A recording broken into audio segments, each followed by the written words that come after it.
Langit Yerusalem pagi itu membentang biru tanpa noda, seperti selembar kanvas surgawi yang menipu. Jalanan padat oleh kendaraan, pasar tua Mahane Yehuda ramai dengan tawar-menawar, dan suara doa dari tembok barat bergema berdampingan dengan musik dari kafe modern.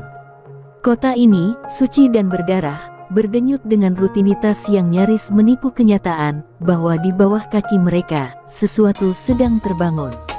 Tak terlihat, tak terdengar, namun hidup. Eliyahu Ben David, jurnalis investigasi senior, menatap layar laptopnya dari balkon apartemennya di lantai 9. Kopi hitam di tangannya sudah dingin. Sejak subuh, ia membaca ulang naskah-naskah kuno yang ia temukan di perpustakaan sinagog tua di Safed, gulungan kulit yang menyebut tentang retakan kelima dan perjanjian yang dilanggar. Hatinya gelisah. Ia bukan lagi sekadar penulis berita. Ia merasa menjadi saksi dari sesuatu yang jauh lebih besar dari politik, lebih tua dari agama. Di Tel Aviv, gedung-gedung pencakar langit memantulkan cahaya mentari dengan megah, seolah menantang langit itu sendiri. Anak-anak muda tertawa di pantai, startup baru diluncurkan, dan seorang menteri membanggakan pertumbuhan ekonomi tercepat dalam dekade ini di siaran televisi. Tapi seorang wanita tua, duduk di bangku Taman Charles Clore, menangis diam-diam sambil menggenggam liontin peraknya. "Kalian semua sudah lupa," bisiknya pada angin, "kalian mengira karma tidak berlaku di tanah suci." Sementara itu, di Hebron, seorang penggali sumur melaporkan kepada pejabat lokal bahwa ia mendengar suara dari dalam tanah saat menggali fondasi. Bukan suara air, tapi seperti rintihan, katanya, ketakutan. Ia dilecehkan, ditertawakan, dan dibayar setengah hari kerja. Ia pulang sambil meludah ke tanah, berkata, "Tanah ini tidak lagi diam." Eliyahu merasa kota ini terlalu tenang, terlalu rapi. Ia memperhatikan seekor burung merpati yang terus menabrak kaca jendelanya sejak pagi. 3 kali burung itu datang, dan 3 kali pula terpelanting tanpa arah. Di layar televisinya, siaran berita memutar ulang peristiwa-peristiwa politik minggu ini, tapi telinga Eliyahu tak mendengarnya lagi. Ia hanya mendengar detak jam dinding, lambat dan berat.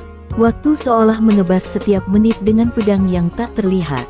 Di pojok Yerusalem Timur, seorang bocah laki-laki melihat retakan muncul di tengah halaman rumahnya. Ia menunjukkannya pada ibunya, tapi sang ibu terlalu sibuk memasak dan mengabaikannya. "Itu cuma tanah kering, nak," katanya. Tapi malam nanti, retakan itu akan melebar, membentuk pola yang menyerupai huruf kuno, huruf yang hanya dimengerti oleh segelintir penjaga naskah di bawah sinagog Hurfa. Dan di kejauhan, jauh di bawah tanah yang berlapis batu suci, sesosok bayangan kuno terbangun. Ia tidak memiliki bentuk, tapi memiliki kehendak. Ia tidak memiliki nama, hanya dendam. Dendam atas kesombongan, penindasan, dan kebohongan yang terus disembunyikan di balik doa dan upacara. Hari itu adalah hari biasa. Tapi esok, sejarah akan retak secara harfiah. Malam menurunkan selimut gelapnya ke atas Israel, namun hawa udara tetap panas dan berat seperti diselimuti napas dari perut bumi. Eliyahu belum tidur. Di balik jendela, ia menyaksikan lampu kota berpendar seperti bintang yang tersesat. Di meja kerjanya, gulungan tua yang retak-retak seakan hidup, huruf-huruf Ibrani kuno bergetar samar dalam cahaya lilin. Ia menggeser satu kalimat dengan jari gemetar, dan bumi akan berbicara ketika kesombongan mencapai puncaknya. Suara istri dan anak-anak yang tertawa dari ruang tengah terasa asing, terlalu tenang untuk malam seperti ini. Di sebelah selatan, di kota kecil Beersheba, seorang profesor geologi bernama Miriam Tal memandangi seismograf yang menampilkan grafik-grafik naik turun tak beraturan.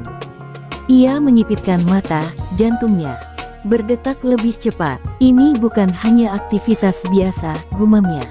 Getaran-getaran kecil telah terjadi hampir setiap jam selama 2 hari terakhir. Ia mengirim laporan ke Pusat Gempa Nasional dan menandainya sebagai anomali tingkat tinggi.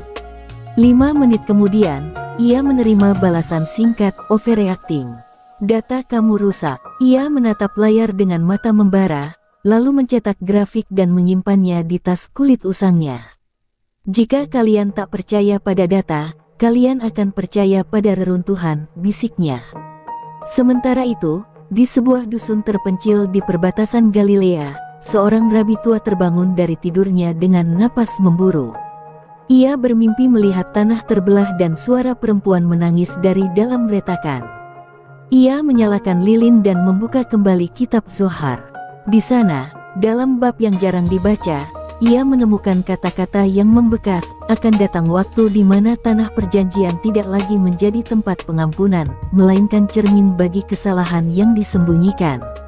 Ia jatuh berlutut dan menangis, tidak tahu harus menyampaikan kepada siapa. Getaran kecil terasa di seluruh Yerusalem pada pukul 2.41 dini hari. Hampir tak terdengar, nyaris tak terasa, kecuali oleh anjing-anjing yang melolong bersamaan dan burung-burung yang berterbangan dari sarangnya di malam buta. Eliyahu terjaga sepenuhnya. Ia turun ke jalan dan melihat tetangganya keluar rumah dengan wajah bingung. "Hanya gempa kecil," kata seseorang. Tapi Eliyahu tidak menjawab. Ia melihat ke langit, tak ada bintang. Langit seperti ditelan tinta hitam, kosong, hampa. Keesokan paginya, berita mulai bermunculan, getaran misterius di Beersheba, anjing mengamuk tengah malam, kuil tua di Haifa runtuh sebagian tanpa sebab. Tapi semuanya tenggelam oleh berita politik yang lebih penting, krisis kabinet, unjuk rasa, dan perebutan kekuasaan antara fraksi sayap kanan dan liberal. Tidak ada satupun media arus utama yang melihat pola, kecuali satu orang, Eliyahu, yang mulai mengumpulkan data, mimpi, dan catatan kuno dalam satu folder berlabel Hari Kelima. Dalam lorong waktu yang tidak disadari, Israel berdiri di ambang sesuatu yang tak bisa dihentikan. Bukan hanya gempa bumi, tapi gempa jiwa, gempa sejarah, gempa karma. Tanah yang dulu dijanjikan kini mulai menggeliat, bukan karena dendam, tapi karena tak tahan lagi menanggung bobot kesombongan, darah, dan dusta yang tertanam di dalamnya.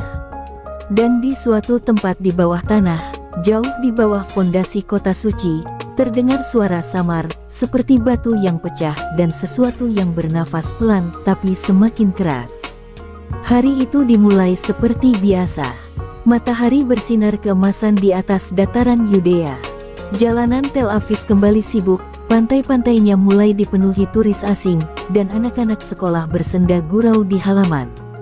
Tak seorang pun mencurigai apa yang akan datang.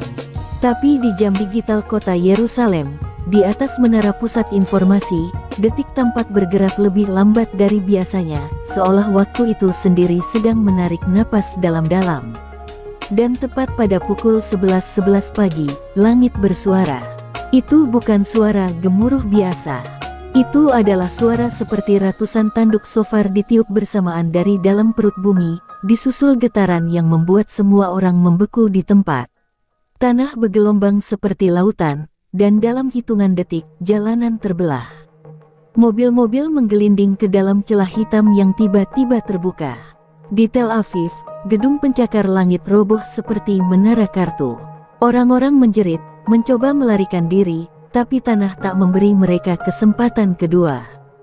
Di Yerusalem, tembok barat retak.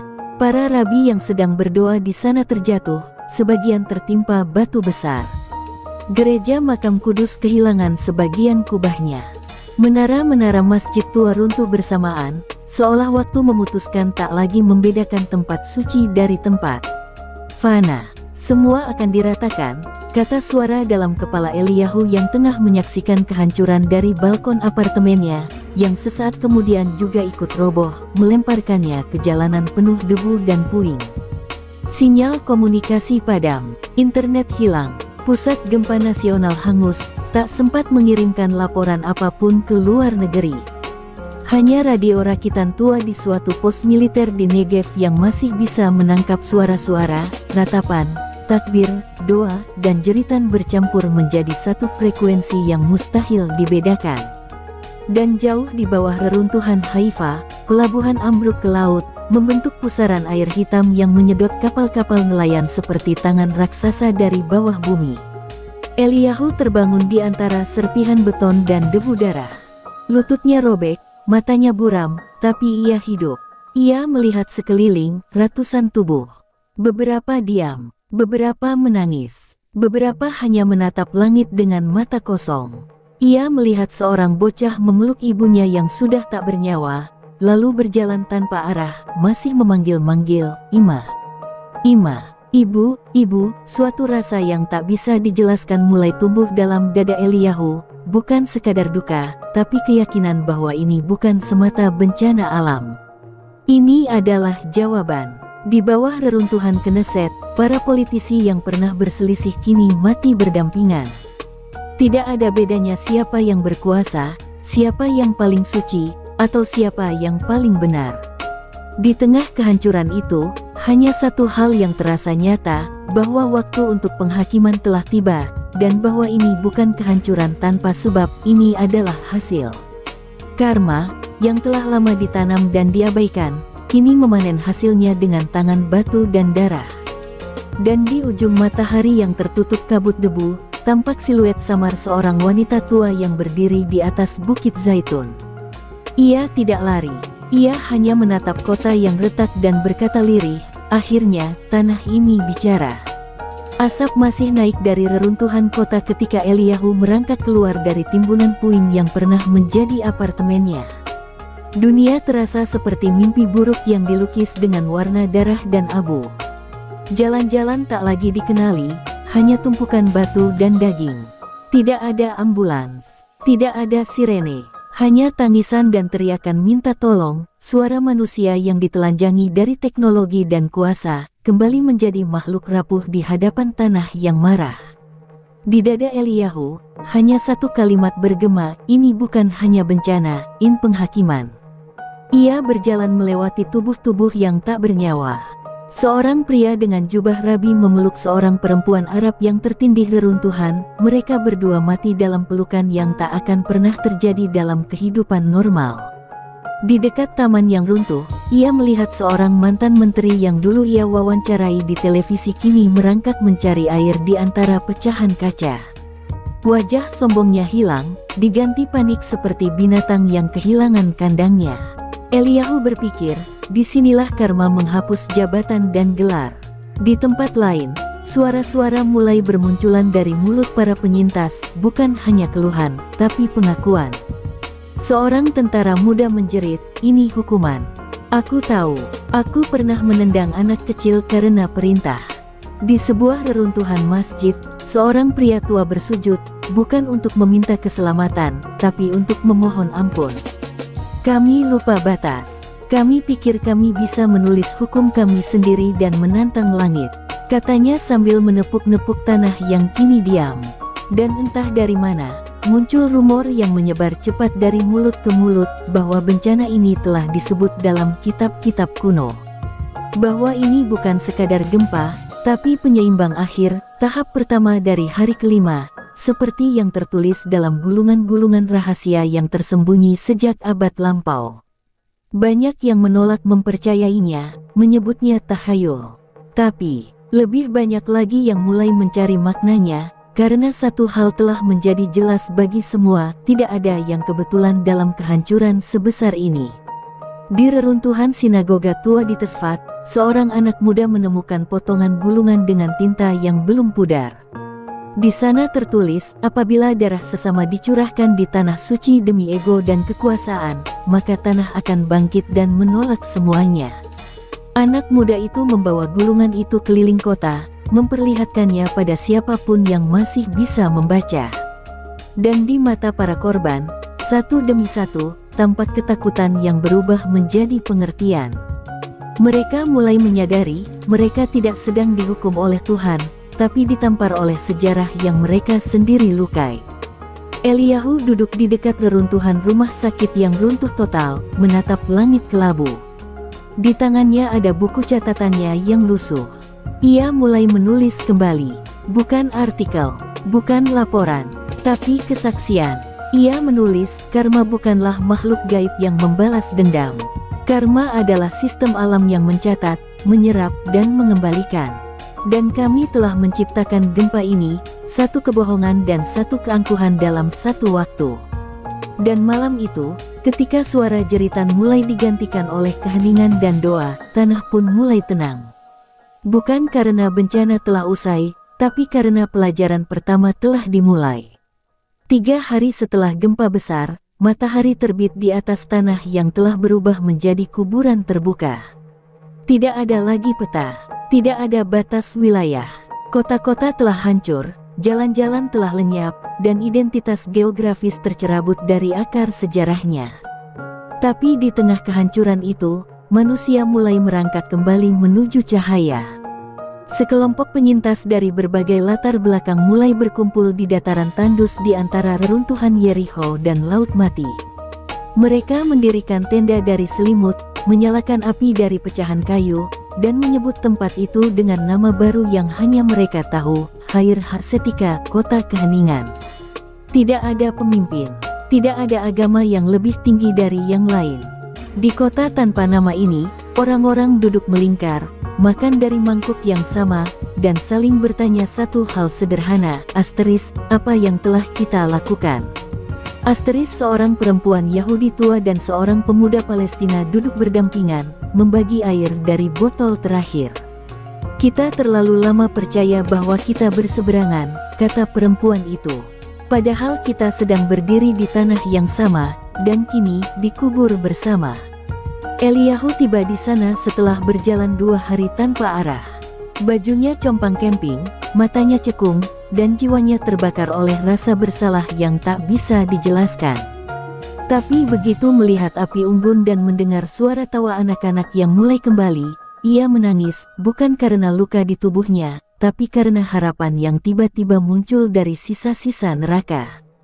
Ia duduk di lingkaran itu, membuka catatannya, dan membacakan bagian dari gulungan kuno yang ia bawa. Tidak ada yang lebih berat dari tanah yang menanggung dusta.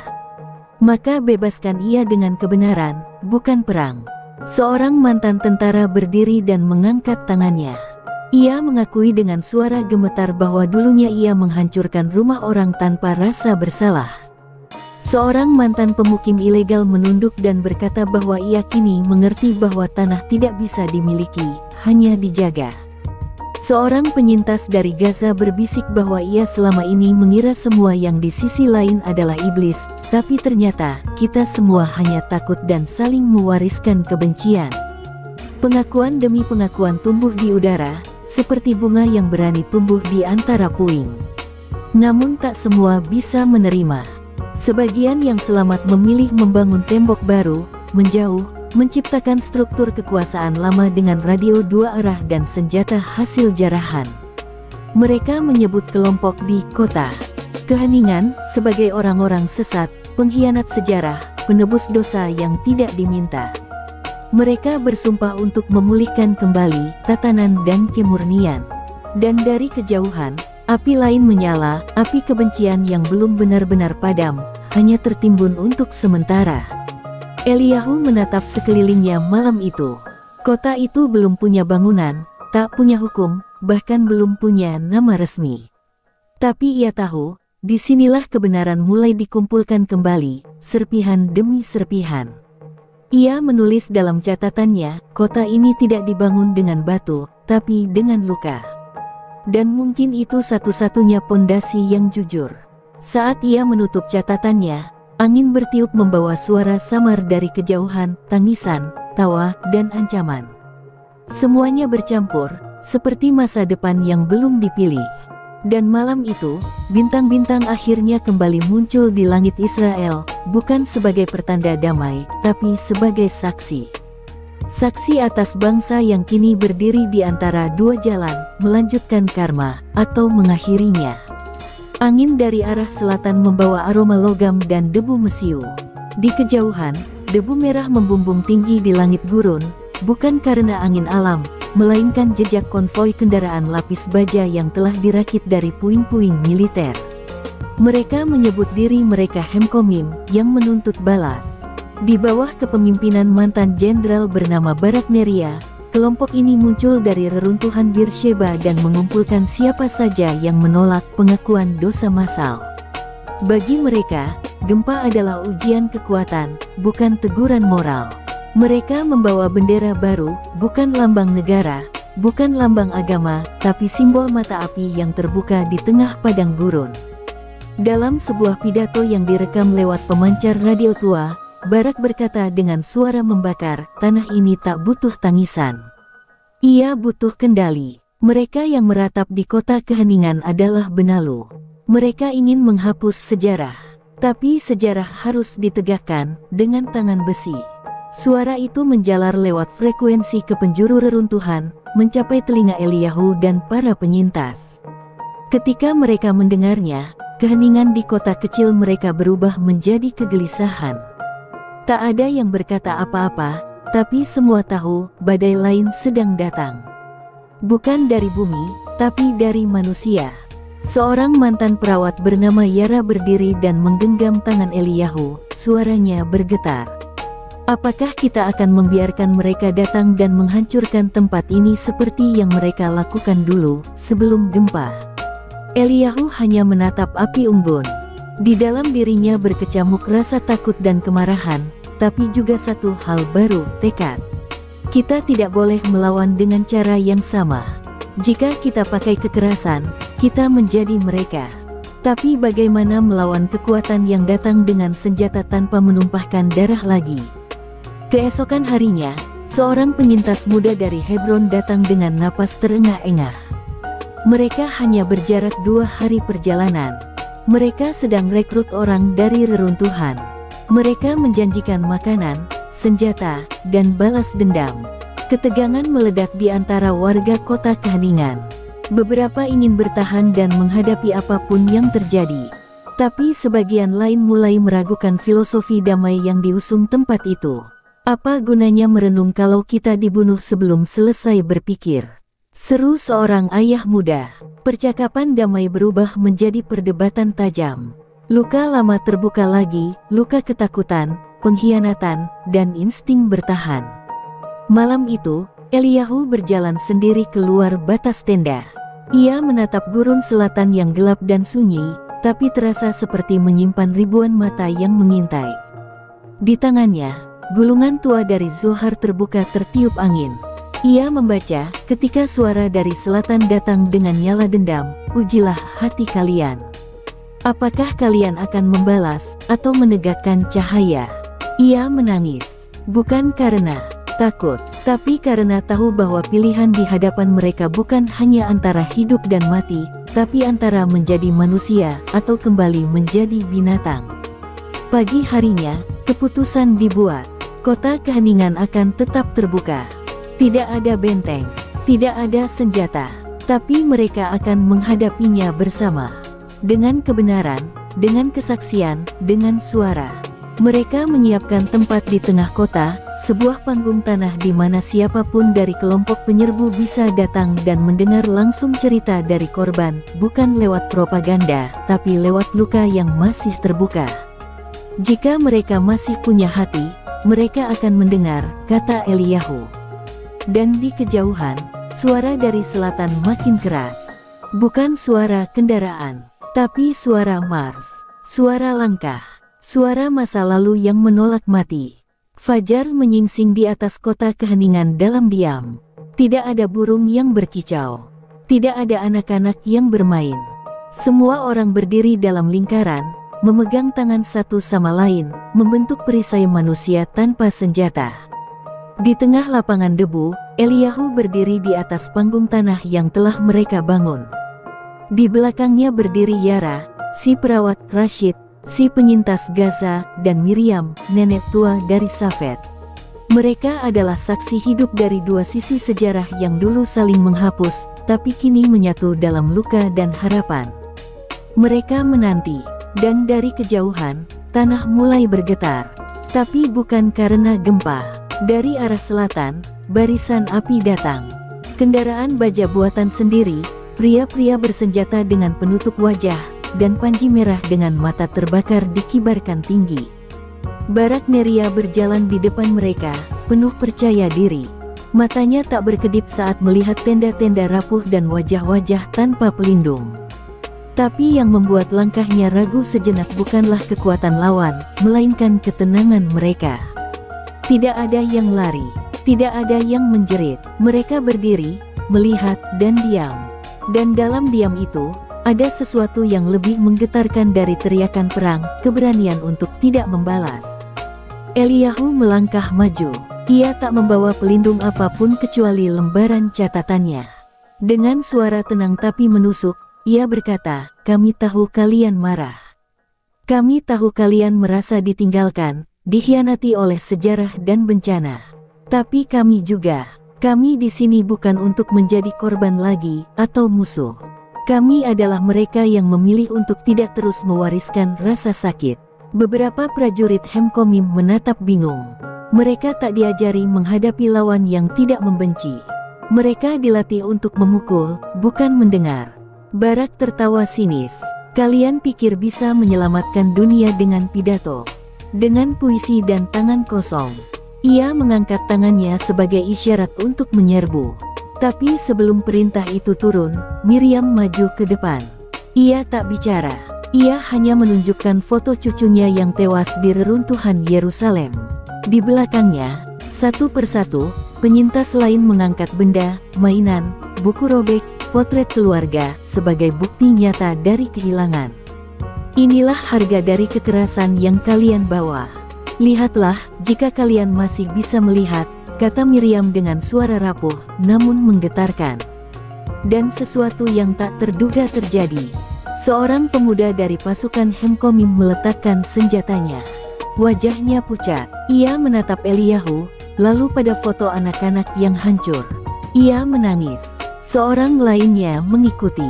Barak melihat ke belakang, melihat barisannya mulai goyah, bukan oleh tembakan, tapi oleh bayangan hati nurani yang mereka kira telah mereka bunuh. Ia berteriak, mencoba membakar semangat mereka kembali. Tapi api dalam dirinya tidak lagi menyala seperti dulu. Karena untuk pertama kalinya, ia tidak yakin siapa yang sebenarnya kuat.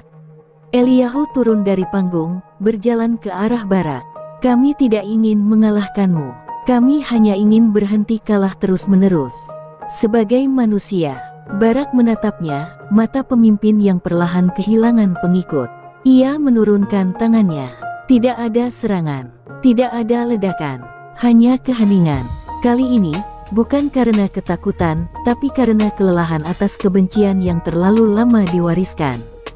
Barisan api pun meredup, satu demi satu padam bukan oleh air, tapi oleh kesadaran. Hari itu, perang yang tak pernah resmi dimulai, berakhir tanpa satu peluru pun ditembakkan. Tapi bagi mereka yang menyaksikannya, itu adalah revolusi terbesar, manusia menang atas hasrat untuk saling membakar. Setelah benturan dua dunia yang tak jadi meledak, kota keheningan menjadi pusat perhatian yang tak direncanakan. Tak ada siaran berita, tak ada kamera, tapi berita tentang konfrontasi tanpa peluru, menyebar seperti riak air di kolam yang lama kering. Dari reruntuhan Nazaret hingga puing Haifa, para penyintas yang masih hidup mulai berjalan kaki menuju tempat yang hanya mereka kenal lewat desas-desus, tempat di mana orang tidak lagi bertanya, siapa yang salah, tapi apa yang bisa diselamatkan. Kota itu mulai tumbuh bukan dengan semen, tapi dengan tekad. Dan tanah, yang dulu bergetar karena amarah bumi, kini mulai berbicara lewat cara lain. Suatu pagi, Eliyahu bangun karena suara-suara aneh dari luar tenda. Ia berlari keluar dan melihat sebuah pemandangan yang membuatnya tak bisa berkata-kata. Dari celah retakan besar di tengah dataran, retakan yang dulunya ia lihat sebagai luka bumi, keluar aliran air jernih. Mata air baru, tidak asin seperti laut mati, tidak merah seperti lumpur bencana, tapi jernih, segar, dan hidup.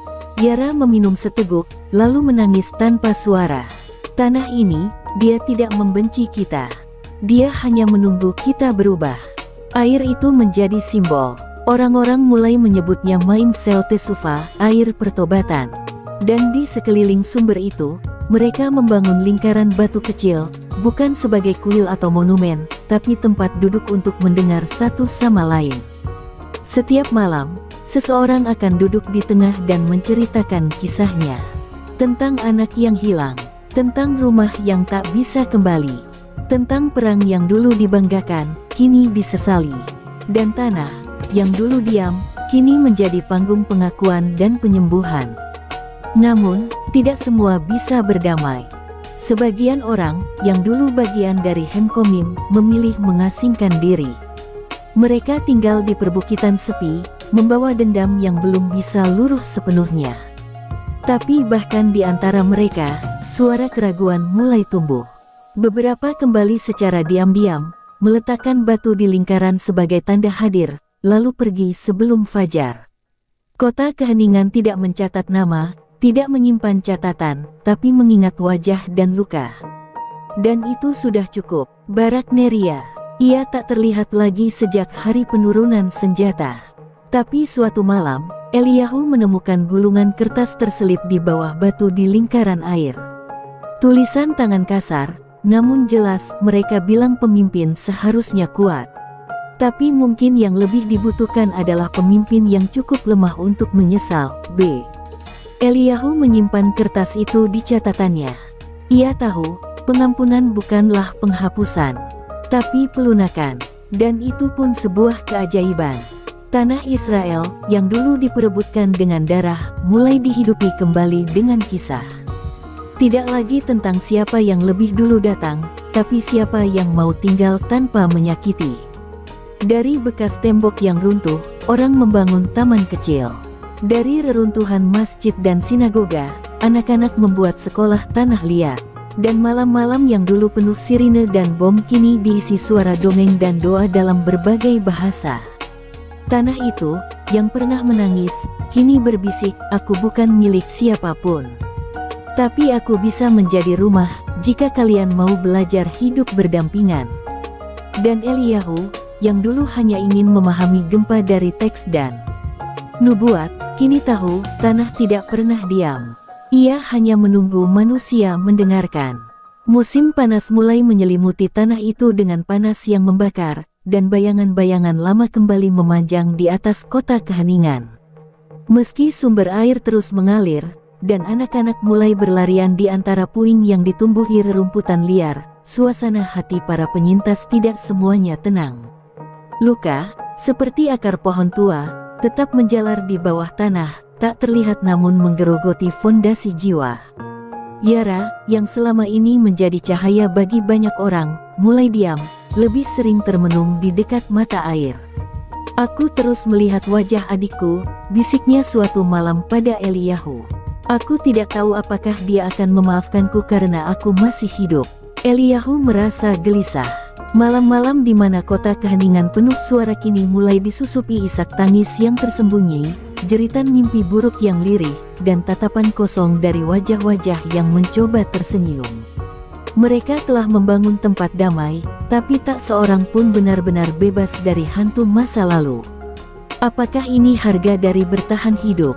tanya seorang pemuda bernama Lior, anak dari pasangan yang terbunuh saat melindungi anak Palestina di hari gempa. "Apakah kami harus diam demi perdamaian, bahkan saat luka kami masih mengalir?" Konflik pun mulai timbul, bukan dari luar, tapi dari dalam. Beberapa generasi muda mulai mempertanyakan keputusan orang-orang tua untuk memaafkan. Mereka menuntut keadilan yang lebih jelas, bukan hanya pengakuan. "Siapa yang diadili?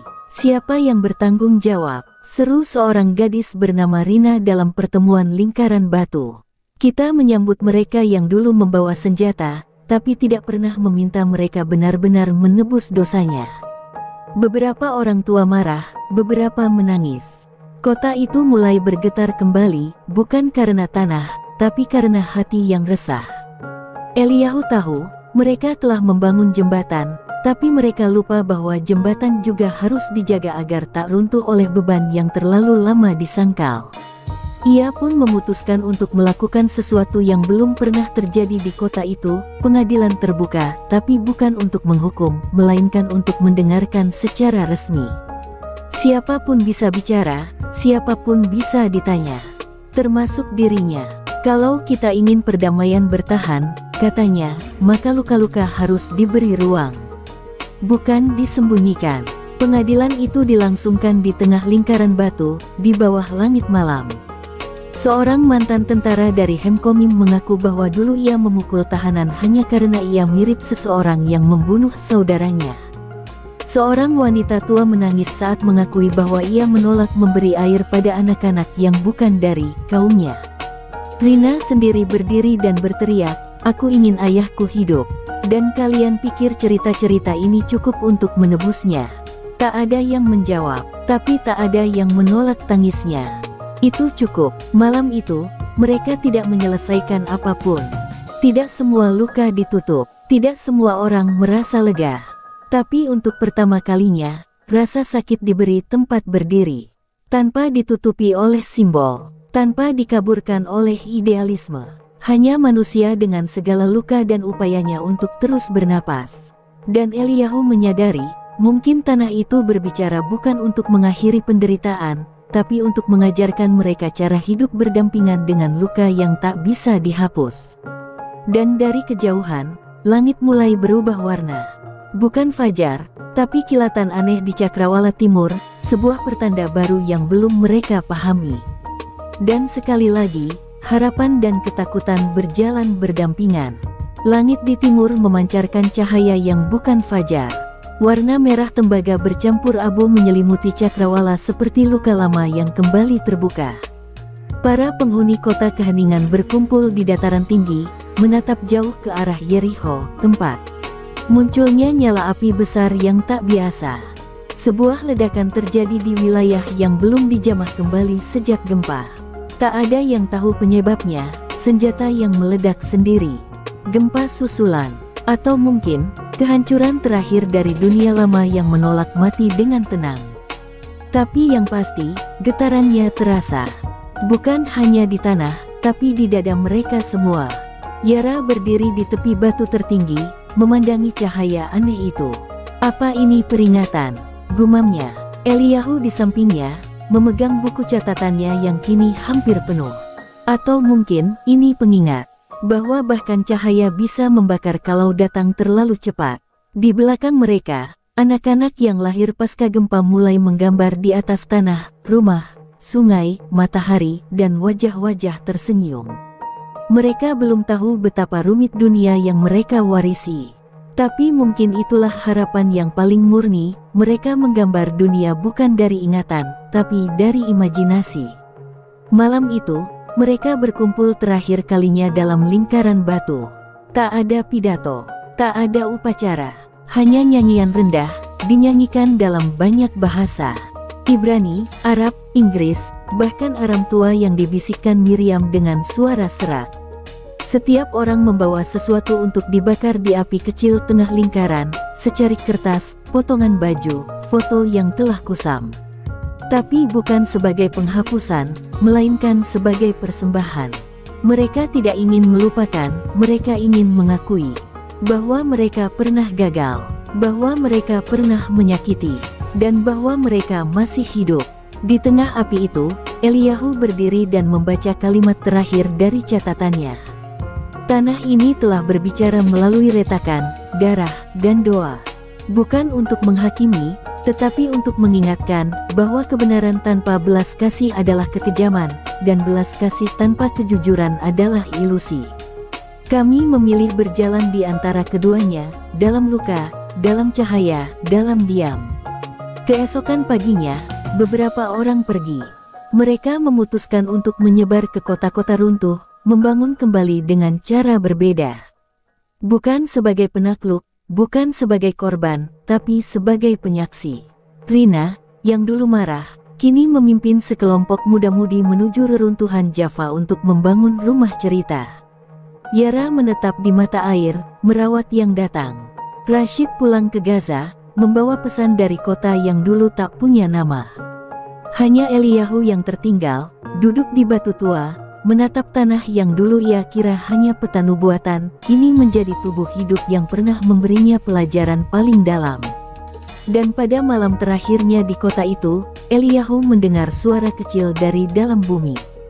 Bukan gempa, bukan ledakan, tapi seperti bisikan lembut, tidak semua luka harus sembuh. Tapi setiap luka bisa berbicara, jika kau cukup berani untuk mendengarnya. Ia menutup bukunya. menatap bintang, dan tahu, akhirnya, bahwa ini bukan akhir kisah. Tapi awal dari dunia baru, yang tak sempurna, tapi sungguh-sungguh